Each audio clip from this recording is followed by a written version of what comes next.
Hello, this is very exciting. We are here back on Behind the Table with Sara Haines, who desperately needs to use the restroom. I sure do. It's going to keep this exciting.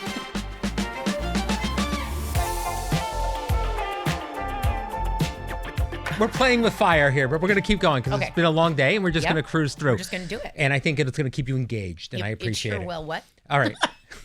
So this is, so here's the thing. I'm a superstitious person. Okay. Generally speaking, when I'm at a baseball game and things are going well, I don't want to mention the no-hitter that could be happening because I think I'm going to jinx it. But for some reason, I'm throwing caution to the wind, and I'm announcing it. This show is on a winning streak. Let me tell you something. We are 3 shows in, 2 podcasts in.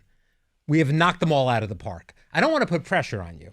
I'm just saying we are looking at. Where are we going with this? This feels like it's not helping me I'm just saying now. the first 3 shows, because as I've said a couple times already, you know this. We come back from a break. It's sometimes a little wobbly. Everyone's a little off. It takes a minute to get their Their game faces and yeah. all that. But no, we came out the gate strong. We did a day of hot topics strong. Yep. We had huge guests.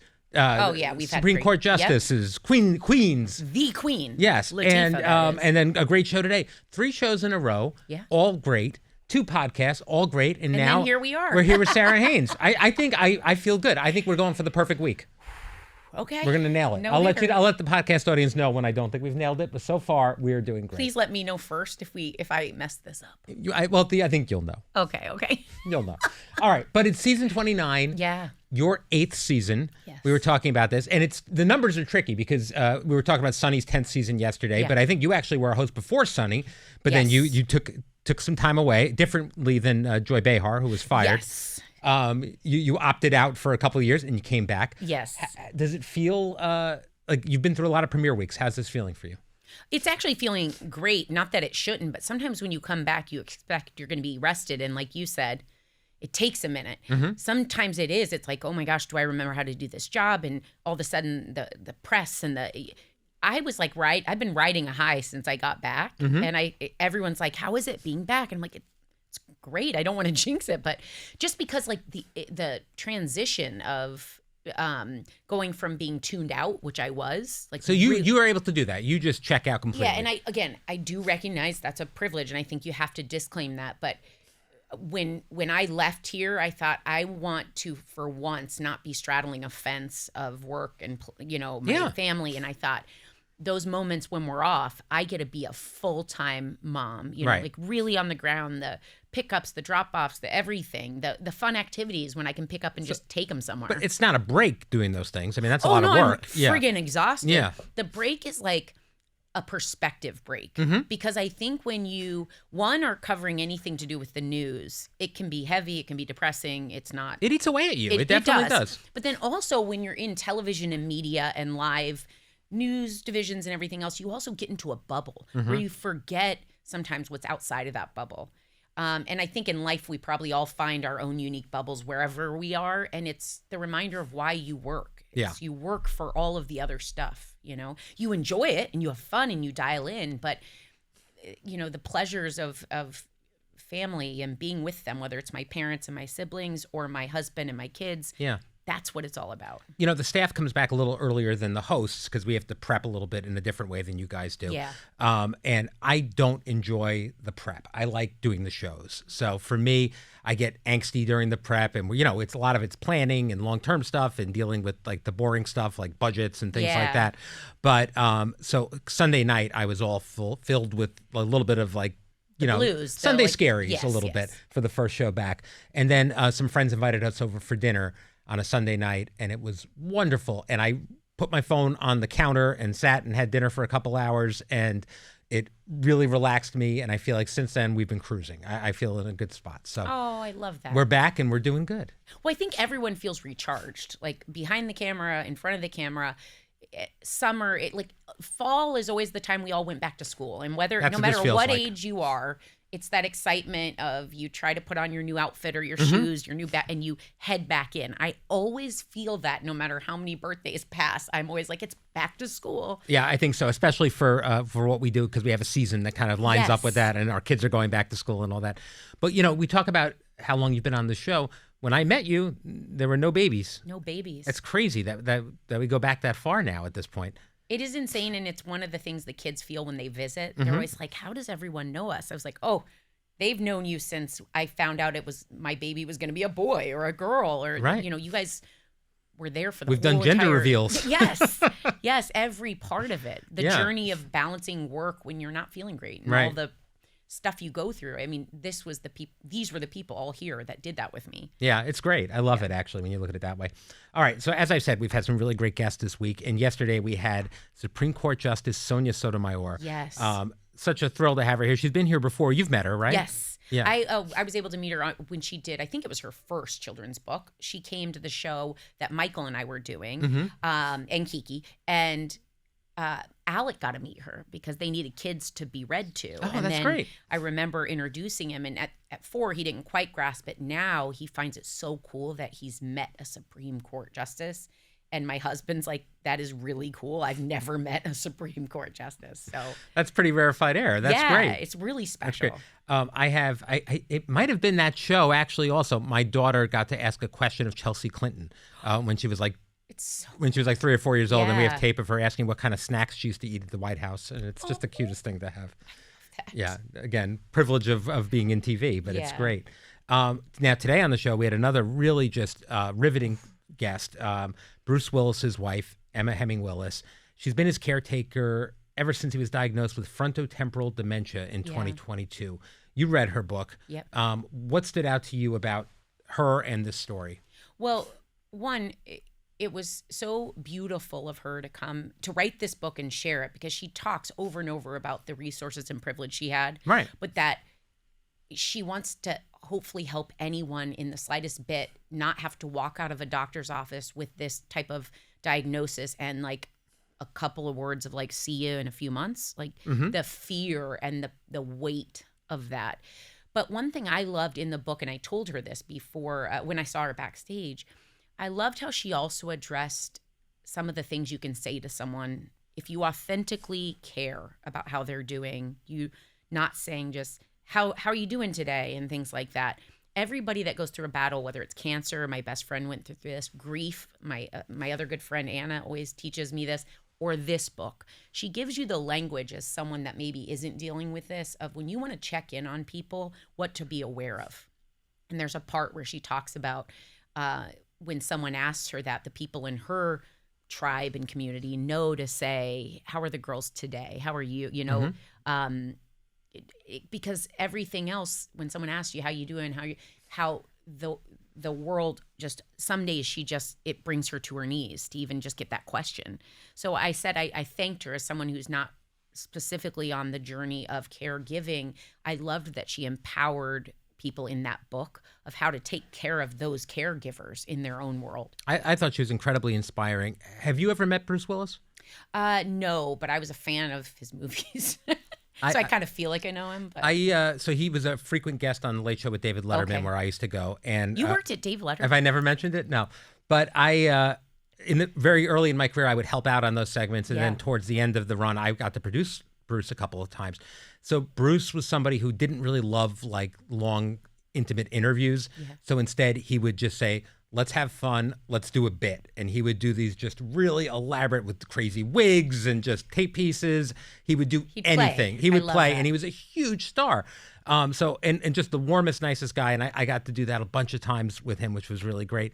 When people say, in fact, my question to her was, when did you, it's natural to want to know, when did you notice? Right. And I loved how when she described it, she described something that's so relatable in marriages when all of a sudden things weren't lining up, things they had once been in sync in, but it wasn't just noticeable. It wasn't just as she mentioned, a stutter or a not being able to do a line. It was this slow kind of degradation of like their sameness. And it really became a problem in their marriage. And then to get this, she said, instantly I softened. Like I just was like, wait, this is bigger than what I thought. This isn't a marriage falling apart. This is someone really not okay. Yeah, no, of course. And she, everything she's been through, it's funny. I called one of my old Letterman producers, Maria Pope, who did a lot of the really big, famous Bruce Willis segments. And I mentioned we had Emma on the show. And she said that she remembered about 15 years ago, Bruce coming on and telling him he had fallen in love with her. Oh. And that's good. He was one of those guys, as big a movie star as he was, just did not disappoint in any way. Just nice, warm, charming, and yeah, it's so sad to see what he's gone through, but what a legacy he leaves behind. Oh, and that's another thing she talks about in the book, that legacy of caregivers. People that love someone don't want them to be defined or remembered for an illness. No, and he won't be. He won't be. But she said it puts this onus on the caregiver to continue the legacy, to tell the stories, to fill out the picture of what people don't know. Like he used to run around the house playing the harmonica. I need that for him. I'm so happy to hear that. I once did a bit with him and Sylvester Stallone and Dave riding Harleys down Broadway. I mean, I actually remember that. Do you? Yeah, that was fun. And if anyone wants to Google this on YouTube, look up Bruce Willis spends the day as an intern at The Late Show with David Letterman. Oh, it's I bet phenomenal. that's hilarious. It's so good. It's so good. Anyway, I had nothing to do with it, but it's just terrific. All right, let's switch gears to something that you did over the break. You went to the U.S. Open. How exciting was that? I just know what you're going to do because you trolled me. But okay, let's talk about you love tennis. Okay, that's all. I don't know why you think I have ulterior motives. I have no idea why I'd think you're going to troll me because you already have by text for a week. But so yes, I got this amazing opportunity with my friend Ben, who's my agent, who had invited me and said, we got this great opportunity to sit in the president's box. Yeah. Now I just love going to the Open and seeing the outer courts and eating the food and the big tennis. Like eating the food, you say? One, there's not an event I haven't gone to where it's not about the food. This is a theme in our. Oh gosh, no, wait. So I cannot pass up this opportunity because the U.S. Open is like the NBA Finals. It's for us. Amazing. We watch both of those, and we go through a depression when it's over. We're like, what do we do now? We love tennis. We love watching it. I was so excited. And there was even a dress code because this is a big thing. So I got an all dress. I knew that there could be cameras. Now go ahead. I just teed that up like a friggin' 4-year-old in T-ball. So some of us here at the show were also watching the U.S. Open. And as often happens with luminaries that attend, because there's a lot of famous people there. Am I a luminary now?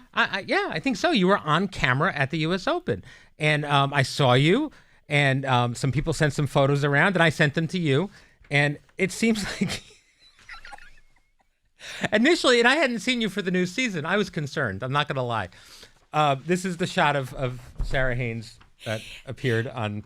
Okay. Are we getting this? Okay, is that good? So one thing I'm going to leave it up for a while. So I was having those cool drinks, and I thought, drinking doesn't get in your teeth. I'm going to look so great when this camera hits me, because at some point, unknown to me, I will be, shot.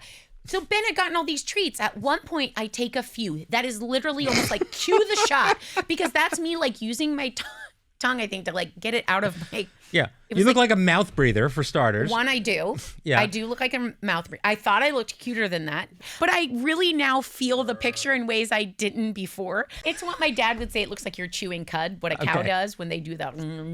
Yeah. Okay, I get You're it. a beautiful, beautiful woman. Everyone knows this. I would not be Why teasing couldn't they you have otherwise. caught one of those beautiful moments that probably surrounded that one?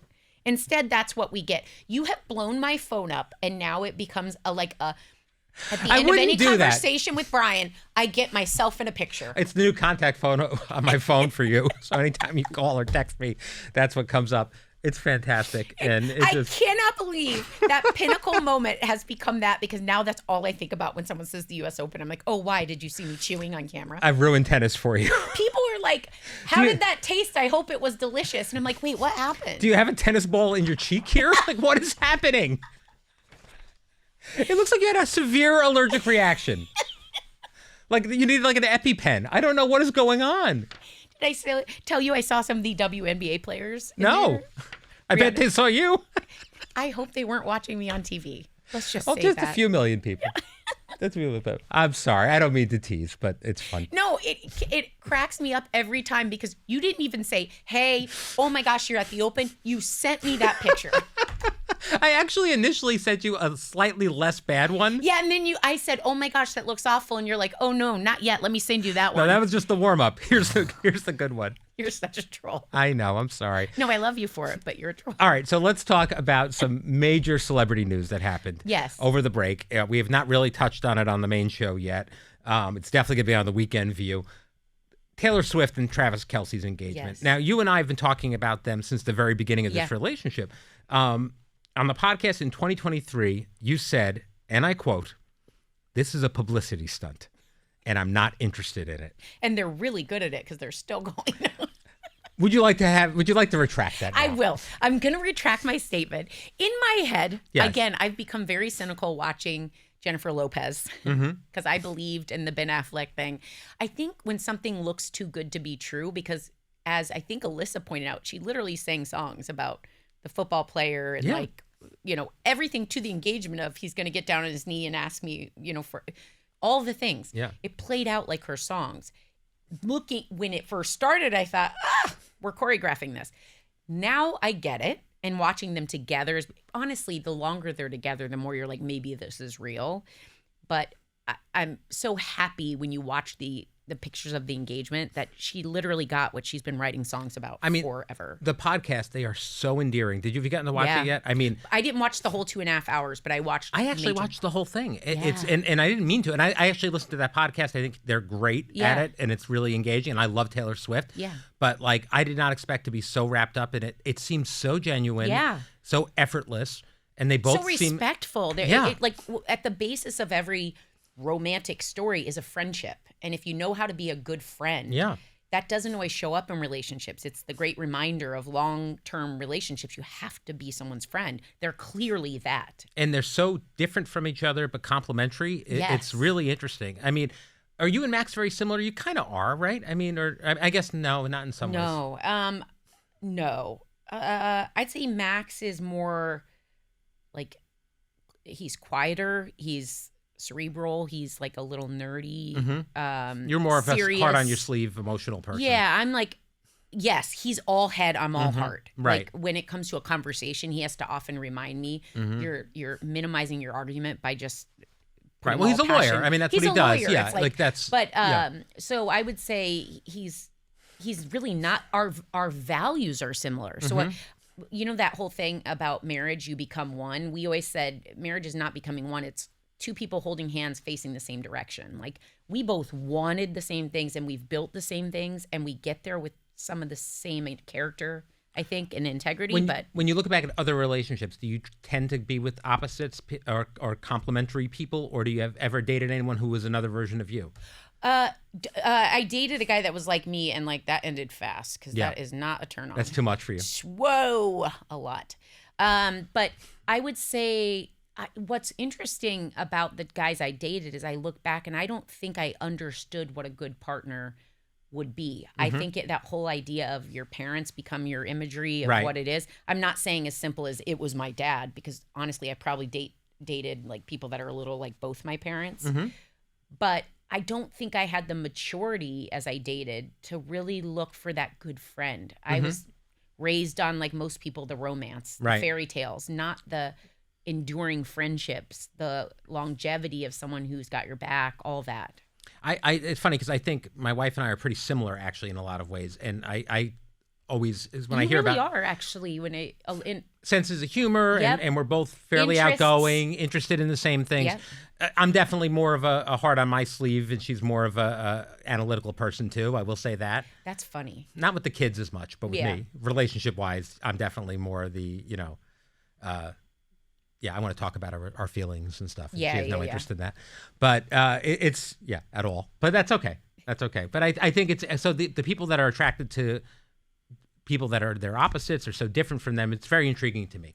It is, but because if you have to look past that part. It's almost like there's a fine line there. You can date someone like you, but you also have to be with someone that helps you grow and kind of evolve. You can date someone opposite of you, but is it a good thing? Is it nurturing you? Is it complementary? Does it shine a light on both? It's also, we've talked about it on the podcast. It's hard to find couples where you love both people to spend time with, for me and my wife at least. I find so what's weird is I actually say when I meet someone and really like them, I'm like, I know I'm going to love your person. Oh, that's interesting. See, I'm not always sure about that.